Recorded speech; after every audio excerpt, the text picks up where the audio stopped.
Welcome everybody, welcome everyone in YouTube land, wherever you watch this here and now. Welcome to Tea with Mo. This is our first one for 2023, so even though it's only 2 weeks since the last one, a lot has transpired in that time. It's a different energy for the year. Time is warping, time is shifting. We're jumping multiple timelines very quickly on a daily basis. So our future continues to be unwritten, and that's a beautiful thing. As it is for an individual, then that then becomes part of the collective. Yeah. So here we are having this experience and becoming aware of the experience as we have it. Tea with Mo lectures on non-duality. We've got a couple of new faces in the centre tonight. And I just want to honour you all for being here and honour you all for continuing to be here and turning up.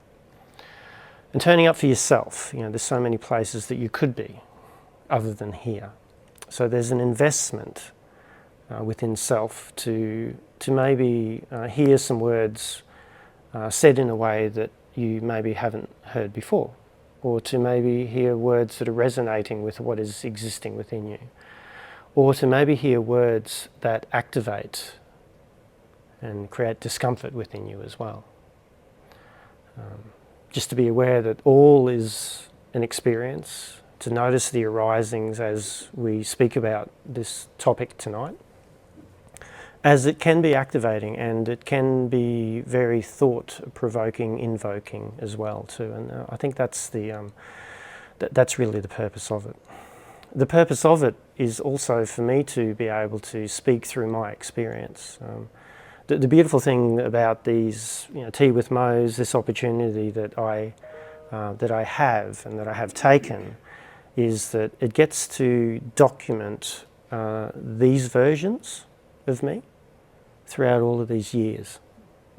And then I can see where I've continued to stay aligned with a particular truth, or where I've deviated and then created other truths as well. So it's sort of like let's just put a pin on the timeline of my life. And that pin has been joined by you all tonight. So that pin then can potentially be placed on your timeline as well. So there's a certain level of reverence and honour that this space holds in what is happening right here and right now. Yeah. And I just want to honour that in all of you, because you've all chosen to be here in these moments as well. The essence of these discussions is to present and let's just call it a perception.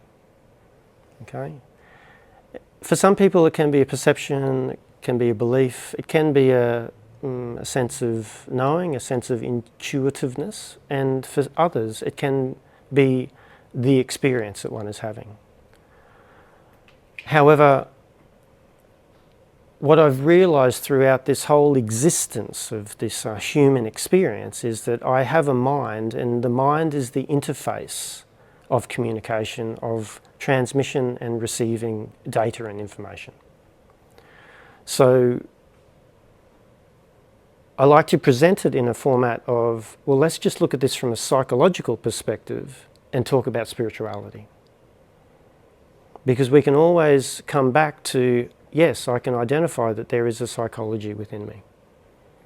Not everyone can fully identify as spirit or consciousness or soul or ether, prana. Some people have the idea that that is what they are. Some people have had the lived experience, yes, that is. And others are hoping to have that experience, and others don't even want to go there.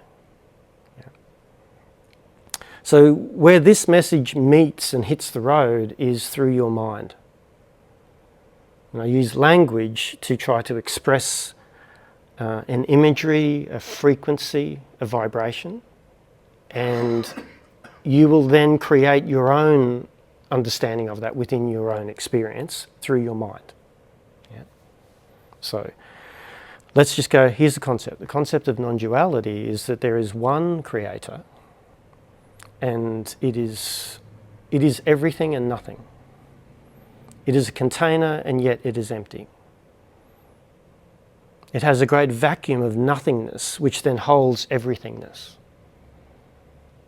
It's form and formless. It's something that cannot be spoken about, and yet here we are trying to speak about it. So that which we can't describe, but we have a go at, the reason why it gets to know itself is through getting to know itself. And each and every one of you are fractals of that which wants to know itself. So you are a fractal of the one. The analogy that we use, and we have a beautiful candle here in the centre of the centre. If I took 5 tea light candles and then lit them from that original candle there, and then placed them in different areas of the room, they would still be a part of the same light that they came from, and yet each one of them would be individual of itself, and yet still connected to and part of. And each one would have its own perspective of the room, perspective of other lights, and perspective of that which it took the light from or the light was given. Each one of those things has its own experience. And the connectivity with it is that each one of those 5 tea lights having their own experience, their own perception, their own viewpoints, their own musings, is part of the one's experience, because that's where that came from. So, in a sense, you are God realizing itself. You have the capabilities of the Creator. You are a creator. And see, there's the macro and the micro, and this is where the fractals come into it. So there's this beautiful non-dual lens that looks at this experience as being part of the one's experience, and yet each individual unit of consciousness has its own individual unit of experience. And the beautiful thing around that is because it's based on free will. Even though there's conversations that we've had where life is both free will and determination coexisting. But that's another conversation. So you are a fractal of, and as you come into this world, into this body, and you could be having many lives in many times all happening simultaneously. So when you go non-dual, you go everything. It transcends time, it transcends space, it transcends universes. It transcends nothing, and it creates everything. So whatever you can make up sits within the non-dual lens. Can't go wrong with it. You literally can't go wrong with non-dual thinking, other than thinking. The dualistic thinking, or the dualistic nature, is this three-dimensional reality that we're living in. Third, fourth density if you're looking at law of one material. Third dimension, maybe fourth dimension in third coming into fourth density. So there's dimensions and there's densities. Different discussions. While we exist on this earthly planet, we have a physical body. In this physical body, the Buddhists call it the meat suit. It's this mind-body connection, the nervous system. It's a beautiful system that works. So it is the vehicle that consciousness can sit in and have an experience. The beautiful thing about this human experience is we have emotions. As much as we try to get away from some emotions and try to pull other emotions towards us, we have emotions. And emotions carry a vibration and a frequency. And the way that things are created is through life can only give to you that which you already are. Life can only place things upon your path. And when I say life, in a sense, the larger part of you, the unlocalized form of consciousness, and you are a localized form of consciousness, is living through you. It can only live through you in the way that you are. It can't show you anything different. It can only ever show you you. And that's the beautiful blueprint and the laws that sit around this beautiful experience. So where we have this non-dual lens that you are consciousness having a human experience, the dual lens is that I am having a human experience. And there's a beautiful honour and reverence within that, because we've chosen to come here, or we can choose to believe that we've chosen. Remember, it's a choice. within your psychology, your belief. Yeah. If you believe that you've chosen to choose to come into this life, that this is a life to be lived, a life worth expending, investing energy in creating. And yet, if we don't see ourselves in that way, we see the suffering, we see the dualistic nature. And sometimes we then get caught up in our parts within our mind, our personalities, our protective mechanisms, our coping mechanisms, that we might want to get out of this life or hurry it up a bit. You know, can I get to this next stage? Or when I have that, you know. So there's this push and this pull that's actually happening within this vessel. So when we start to understand that we are, or take on the viewpoint, that we are consciousness having a human experience, that this consciousness has chosen this human experience, and this human experience, the idea is to get lost in it. That's a beautiful thing. Because when you get lost in your experience, you have an authentic experience. And so we come here with the veil of forgetting, this particular type of density of existence. You don't remember who you are, what you are, your divinity, where you've been, how many times you've been here, how many times you've been there, how many times you've been born and how many times you've died and what's happened within that. You come in cleared. And when you come in cleared, then you go, right, let's have an experience. So there's a beauty about this human experience, and yet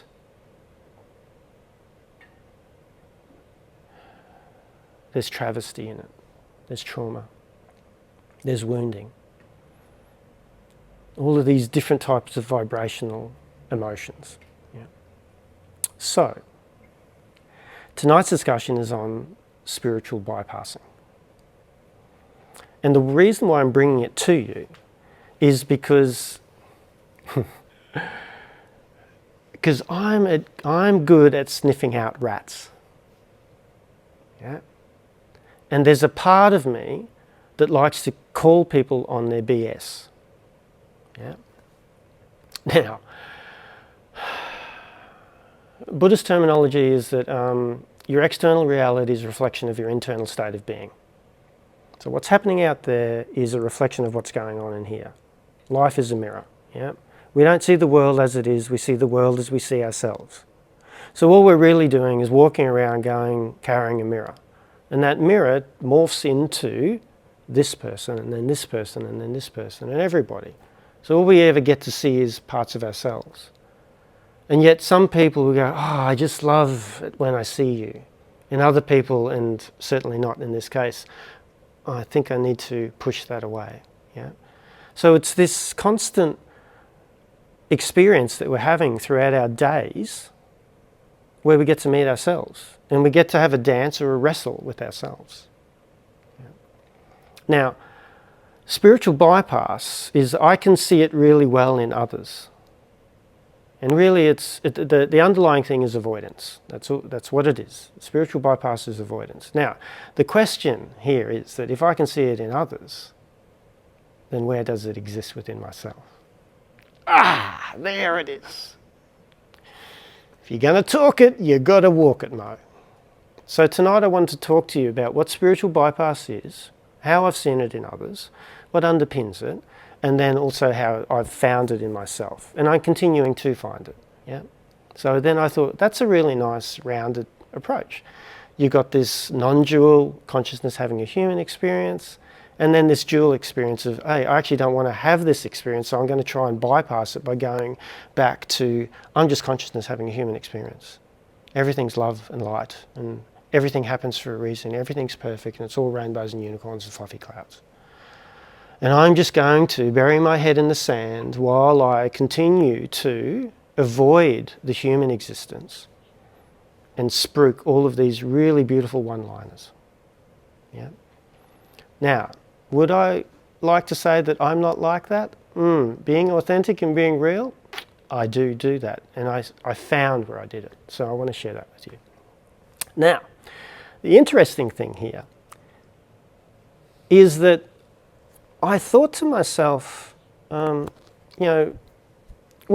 Ali does her kirtan and Kriya yoga sessions, And even when we're doing our cacao and our breath work, we're constantly researching stuff because we want to continue to bring new stuff. We want to see, okay, what we're doing intuitively, what we're doing, does the research say that? Or what's actually happening here? So different forms of validation.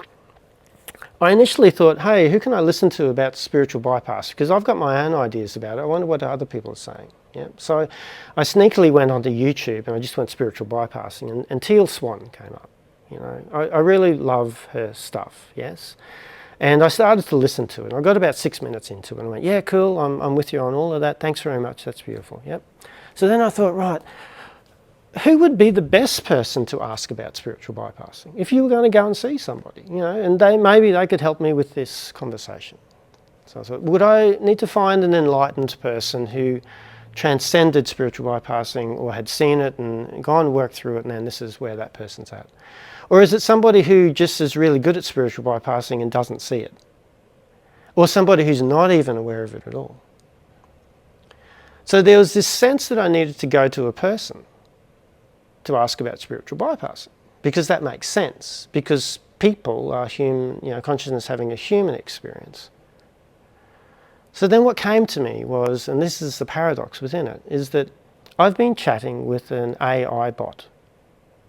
And I thought, what an interesting conversation it would be to have a conversation about spiritual bypassing with artificial intelligence.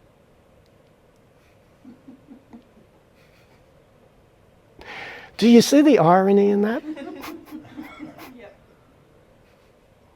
However, what this AI has got to say, well, it can only say what's already been said. See, that's the thing. And I think this is because AI goes, okay, what's all of the data that's out there that I've got access to? I can use that because I've got access to everything. I'm going to put it in with my algorithms in the best way that that it feels is the most appropriate answer. And so as more information comes into the system, it can then access more information, and it starts to then create this linkages, in a sense like synapses and codes. So it can then create more responses from it. So in its early stages, it's very young and quite immature. And I've already found how it's immature, because it doesn't understand energy philanthropy. It's all about green energy, apparently, okay? However, with this, it's sort of like, okay, this is the information from the past. So what I find with AI is it pulls information from the past to present to you now, which then creates more nows that are coming into the future, but it's always going to be from the past. What I notice differently with human beings is that we have this really beautiful ability to see into the future, to the point where you're creating your future. Yeah. I'm not too sure if the AI has that ability yet, but I do believe it will get there. And when that happens, then we need to probably run for the hills, okay? The first question, I've asked it about Bitcoin, if that's a good investment as well, so I can share that. So I asked what spiritual bypass is, and it was a term coined by John Wellwood, a psychotherapist and Buddhist teacher, to describe the use of spiritual practices or beliefs to avoid dealing with uncomfortable feelings, unresolved emotional issues, or psychological wounds. So we've got avoidance straight away. What I also have read and also noticed within some of my experiences is that people with avoidant attachment are more likely to spiritually bypass, just because it's part of an avoidance strategy. Okay, so if you're aware of those avoidant parts that you have within you, and where you might have an avoidant attachment, then you might be more predisposed to using spiritual bypass. That makes sense, yeah? It's an avoidance strategy. Just like people who use substances to avoid stuff, yeah? They're more predisposed to that because maybe there was something in their environment that was already there, that sort of thing. And I'm not throwing any judgment on here. My father was an alcoholic. I've had been addicted to cannabis for, holy shit, I've forgotten now. I was 20 years clean, so I think I had about 17, 20 years of cannabis. Right? So I know what avoidance is. Yeah? And I actually used cannabis to spiritually bypass, because what it used to do was open up synapses and gateways in my mind where I could then visit and come to really profound realizations. And then I'd come back and I'd forget what I'd found. So, but it was showing me something. Thank you, cannabis. So I then started to go, okay, well, if this is the downside of it. Okay, can we do this another way? And that's where I found meditation and mindfulness and just being aware of things and these other teachings. And then I won't use the word transcended. I then moved to a place where the experiences that I was having far surpassed the experiences that I could have with cannabis or any other drugs. So, yeah. All right. It can involve using spiritual concepts or practices in a way to disassociate from or avoid dealing with difficult emotions or experiences, rather than using those experiences as a way to confront and work through these issues. I don't necessarily like the word confront there, but that's okay. Some common examples of spiritual bypassing include meditation or other spiritual practices as a way to escape or avoid facing problems in one's life, or using spiritual beliefs to justify unhealthy or harmful behaviours. Yeah. So I look at this and I go, holy crap, like I'm a mental health nurse, Ali's a occupational therapist, we've worked in mental health. Spiritual bypassing actually should be part of the DSM-5. This should be a disorder. It's a dissociative disorder of spiritual bypassing. There you go. Come to the Inner Light Meditation Centre. We can help you out on both sides. Could you fill this out? We just want to see if you're spiritually bypassing. And if you are, hey, we can help you. Yeah, that's it. Beautiful. So, interesting. Meditation. One of my, and beautiful, still remains a beautiful friend, was in a Buddhist monk for 6 years, and he was my mindfulness supervisor when I was doing my meditation course. And he said to me, Maurice, we would sit for 6 hours in meditation, disassociating from the human experience, so we could contemplate what time was before time. So this is what they would do. So, and what we've also found with a lot of experiences that have come from Buddhist temples and temples where you go into controlled environments is that they don't know how to, so they can interact with the creator really well, but it'd be fucked if they could talk to another human being. Yeah. So this relationship wasn't there, because everything was internal, so there was this disassociation in a sense. I have worked in drug and alcohol rehabs, and I started to look at monasteries as the same thing. They're controlled environments, locked away from society. Yeah. And there's a specific, I'm just going to call this noticing and arising with parts, wanting to really apologise if I've offended anybody in saying the word fuck. Because that part's present within me. Really interesting. So I just want to acknowledge that rather than avoid it. Thank you, spiritual bypassing. All right. So I asked the question, what are some examples? So it's interesting, is it using meditation or mindfulness as a way to avoid facing difficult emotions or experiences rather than working through them? I don't know if, can you use mindfulness as an avoidance?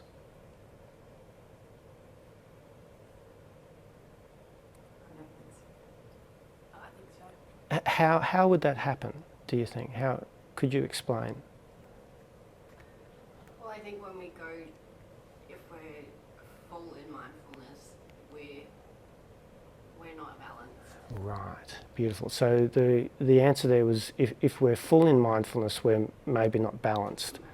So there's sort of, I am just this full awareness and I'm not actually acknowledging the Yeah? Okay. So that could be a way. Good, and thank you, because maybe I'm spiritually bypassing and I don't know it. And maybe we all are and we don't know it. Yeah? Using spiritual beliefs or practices to justify unhealthy or harmful behaviours. Yeah, I guess in that way, I'm going to go and blow these people up because of, yeah, that's pretty significant spiritual bypassing. And then as we see it, we're going, well, everything happens for a reason. So see how we just sweep it away. Yeah. Look, it's all love and light, everything's perfect. Yeah. And there's a truth to it. See, this is the thing, there's a truth to it. And go, oh, there's a consciousness, beautiful, yes, everything is love and light, everything is perfect. There is no death. See? So see how I can go, so I could go to that. And what does that do? It decreases my suffering. Rather than going, whoa, that's really heavy and it's really light. Now that's what I'm wanting to invite more and more into my days, is I'm stuck in the mud. It's really sticky in this experience. Yeah. And yet, remember, don't get stuck down there, play. Oh, okay, thank you. And then I play. Yeah. And first it's acknowledging the mud. Really important to acknowledge the mud, because that's, it's not rainbows and unicorns. Yeah. In the book, The Art of Intentional Living, chapter 2 talks about how to be grateful for discomfort, because I address that. Yeah. Shit's going to happen to you each and every day. Your day's not going to go the way you planned it every day. So discomfort's going to happen. Can I be grateful for it? And how do I be grateful for it? We ask 4 questions. Well, what can I learn from this? How did I grow? Where's the opportunity? And how is this a gift? See, so straight away we're honouring this. Oh, this feels like shit. Even with with me going, oh, something's here and it needs to speak. It felt really uncomfortable. I wanted to acknowledge that part, because that part felt as though it may have upset somebody in the room. That part felt that there was maybe a shift within the energy within this space. Yeah. And so that part was acting from a value place. It had consideration for others. Yeah. And so to acknowledge it is to go, yes, I see you. Yes, I hear you. I've witnessed you. And so now that part then went, thank you for hearing me. Please continue. And this is the work that we do. We do parts work, internal family system, beautiful, beautiful therapy. Absolutely beautiful therapy. Yeah. EMDR, beautiful therapy. Mindfulness, beautiful therapy. And this is the way that we live, and this is what we want to continue to bring into this space. How are we doing for time? 10 past. Okay, cool. All right. Got to wrap this up. Okay, cool. So basically what we're saying is that it's an avoidance strategy, and we're using the spiritual beliefs to avoid this, the discomfort of actually what's happening in life. Yeah. So I asked that, what are some phrases that can be used in spiritual bypassing? So what do we say? Okay. Now, when I say this, just notice how it sits with you, because you might go, oh yeah, I say that. And then you might go, hang on, well, I don't say it from, and the question I want you to ask is, do I say this from a platform of avoiding, or do I say this from a platform of compassion and acceptance? So am I running away from something, or am I actually holding the space? Yeah, okay. So classic one, it doesn't have it here. Oh yeah, and it does have it, okay. So it's all part of my spiritual journey, path or evolution. So something shit happens to you. Oh, it's all part of my path. It's all part of my evolution. God, that hurt.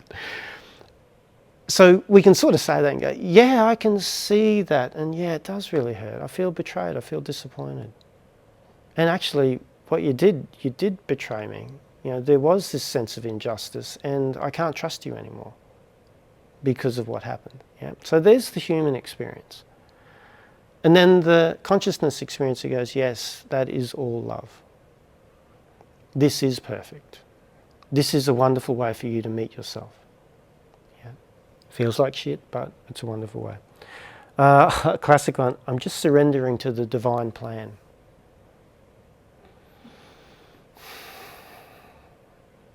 I can see how that can work. I can see where there's a real beautiful truth in it, and I can also see how there can be a bypass into it. So once again, just notice this. Notice what's arising. I'm just letting go and trusting the universe. Just trust the process of life. I say that a lot, trust the process of life, because we don't know what's around the corner. Am I avoiding, or do I have trust in the process of life? See? So this is where you get to, as I have looked in. Everything happens for a reason. It's just a lesson I'm meant to learn. Let's see how there's a beautiful truth in it, and yet there can be, there's a sweeping away. So what I've noticed is that something has an experience, and then sometimes this can be the automatic default to come in straight away. So you don't actually feel the experience. It's sort of, you know, something happens, it's sweep it away, sweep it away. Everything happens for a reason. It's all part of the divine plan. So these are sort of default phrases that are coming out to not acknowledge what's actually happened. They can still be used as a form of context or perspective, but maybe after inquiring into what's happening here? What is this? What's actually going on for you? What could this say? What does this say about you? Is that related to anything else that's been happening? See how the inquiry, now you've got something really beautiful and gold to work with here, because it's squeezing and it's holding you tight. And you're going, oh, everything happens for a reason. So let's, yeah. So what I've found in this process is that I do this. Things happen, you know, well, people will tell me things, and straight away I'm going to non-dual. Rather than, actually, someone's bringing me something that's important to them. Can I acknowledge that? Could I maybe inquire into how they're feeling? I don't have to go into what does that mean to you or anything like that. Maybe I can be the witness for them. So maybe through this whole process it's about, hey, whatever happens, witness it. And then bring in the spiritual practices, the spiritual beliefs. Yeah, but at least witness it. So maybe what I'm feeling as I'm talking through this is that I could be bypassing by sweeping things away rather than inquiring into it and witnessing it. A classic one, and this one came to me, it's sort of through a conversation. I'm just transcending this earthly plane. Okay. And hey, it's the ascension process of 3D to 5D at the moment. If you're not on that train, you're going to miss it. We joke about, well, no, we don't joke about it, we actually believe it to a certain degree, that when you come into this space, you're stepping into a 5D reality. Because of the energy that it holds, the conversations that are held, the consciousness of the interactions, the mindfulness that sits there, and the vision and the plan and the acceptance and the openness. You know, so we can say that with some conviction rather than. Or we could go, oh, this is all beautiful 5D in here, and I just needed to get away from that. Yeah. This 3D world. So we can use this language quite easily. And that's something that I won't use the word guilty of, but I'm something that I've probably practiced bypassing as well as non-bypassing. So basically, it's only when they are used to avoid facing and working through difficult emotions, unresolved issues, or personal problems. Okay, so really avoidance is the key here. I asked it then, what can we do to stop spiritual bypassing? Practice self-awareness, seek therapy or support. So this was a real, yeah, got all that. How do I know if I am bypassing? I thought that was an interesting question.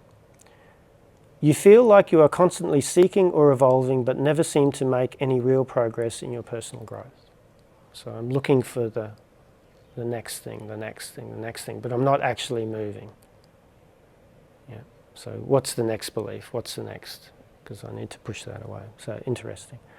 You find yourself using spiritual language or concepts to justify the unhealthy or harmful behaviours. I just called somebody an arsehole, but you know, whatever arises for them is their experience.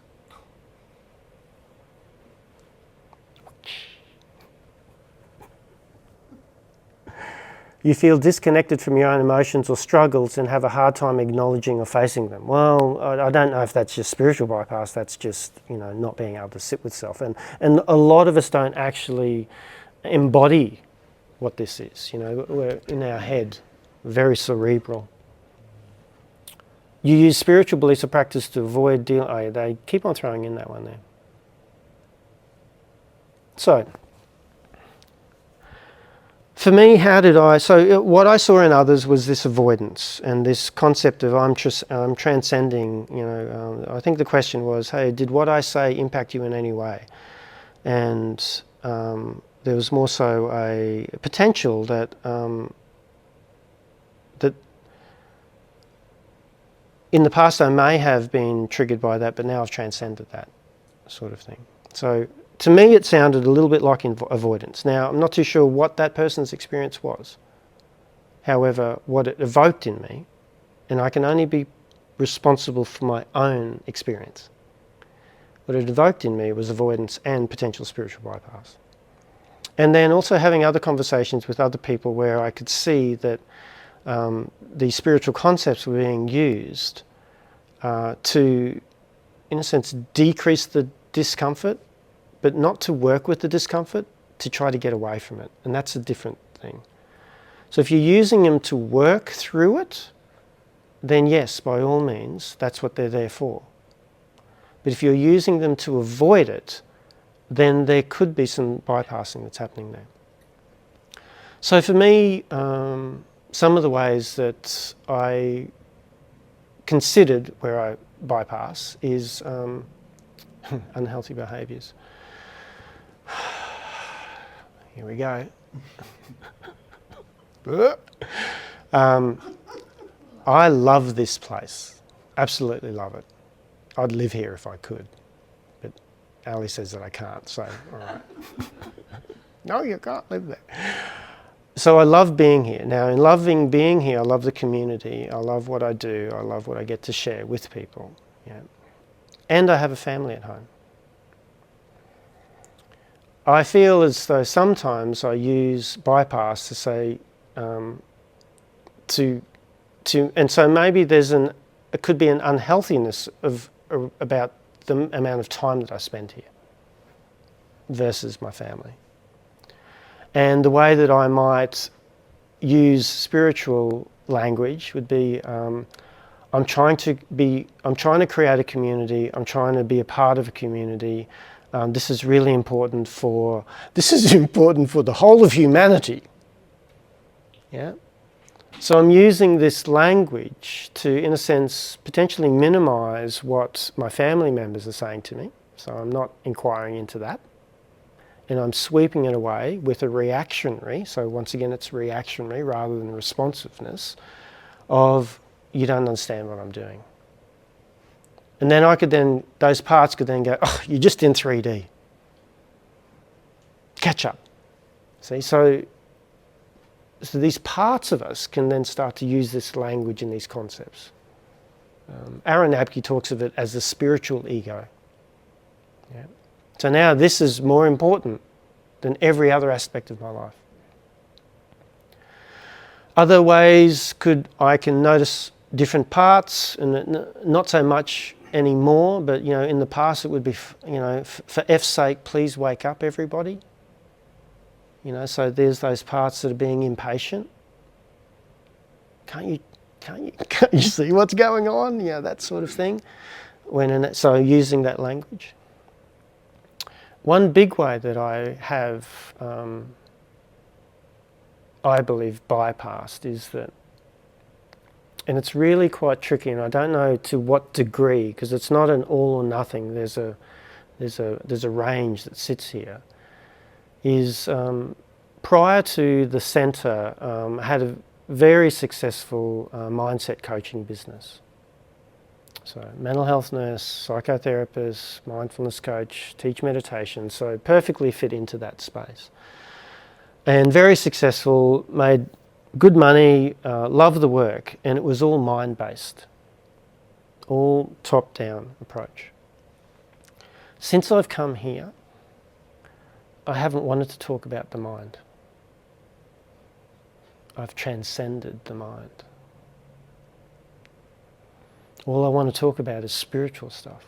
All I want to talk about is you as being consciousness, pre-birth planning, reincarnation, starseeds, being an alien, having multiple lives, like it's pretty out there. Yeah, and I haven't wanted to talk about the mind stuff because I thought, I'm done with that. I've been bypassing.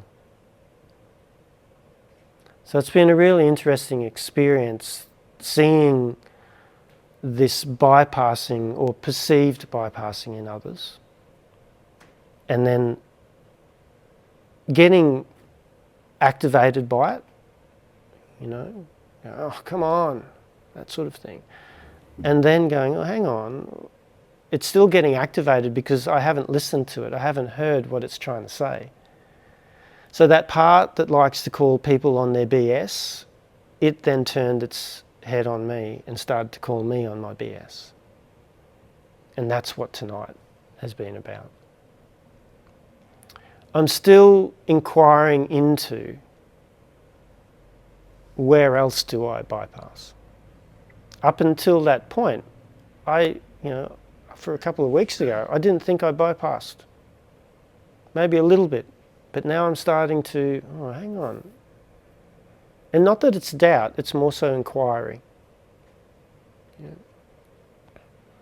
Even, sometimes when I wake up, it's like, oh shit, another day on this God-forsaken planet. And then I say to myself, oh, it's okay, this life, it's very, very short. It'll be gone in the blink of an eye. So enjoy it. Have I bypassed? So see, I'm using a really beautiful spiritual concept and belief, but have I acknowledged that, another day on this planet? The slowness, the heaviness. Because I'm a light body. This body, it's so heavy and dense. It slows me down. So see and so I'm saying that from a part. So that's a part of me. That's not the essence of me. That's a part. So I think primarily what I'm saying here, from an internal family systems perspective, there's self-energy and there's parts energy. Parts energy come from a state of a place of threat and fear. They're not safe. Self-energy is the essence of you. It already is safe. Yeah. I think spiritual bypassing comes from parts that are trying to avoid the discomfort of being human and the interactions that we have and the relationships that we have, and it uses spiritual concepts to avoid. Yeah. So it's still a value-based decision that the parts are making, however, it's coming from parts. Can we use these spiritual concepts and these beliefs from self? Where it's not I'm trying to prove something, I already know it because that's what it is. Now, one thing I want to leave with you here, and the reason why it's coming to me, it's probably one of the most significant ones, is from A Course in Miracles, and beautiful words that they are, at the beginning of the book. Nothing real can be threatened. Nothing unreal exists. Therein lies the peace of God. Now, I'll say that again. Nothing real can be threatened. So the essence of you can never be threatened. It is love, it is light, it is perfection. The essence of you. Nothing unreal exists. So this is where anything other than love is an illusion. That is probably one of the biggest bypassing phrases that one could ever use. Because you know what? This isn't real. You're not real, Will. All of this isn't real. Yeah? Because this is all an illusion. And one can then fall into nihilism. Well, why am I here? If all of this is an illusion, it's all going to be come and gone. None of it actually exists. It all happens in the now, so forever and eternity don't exist and yet all happen simultaneously. So what's the use of doing anything? See how the nihilistic approach comes in? So that's huge avoidance. So when we say, and even the Buddhists, seeing through the illusion of Maya, right, there's a sense that the word illusion suggests that it's not real. So what I'd like to say is, yes, it is real. There's a relative reality to your experience. And then there's an absolute reality to your experience. The absolute reality is that you are love, you are light, and you are perfect. You are God. Thank you. The relative reality is whatever you're experiencing. And there's a realness to it because there's supposed to be.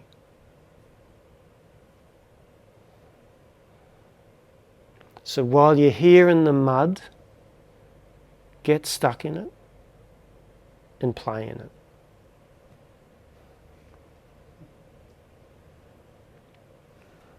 Thank you, my brothers and sisters. I hope that has helped. It certainly helped me get it out. Yeah. Until next time, thank you.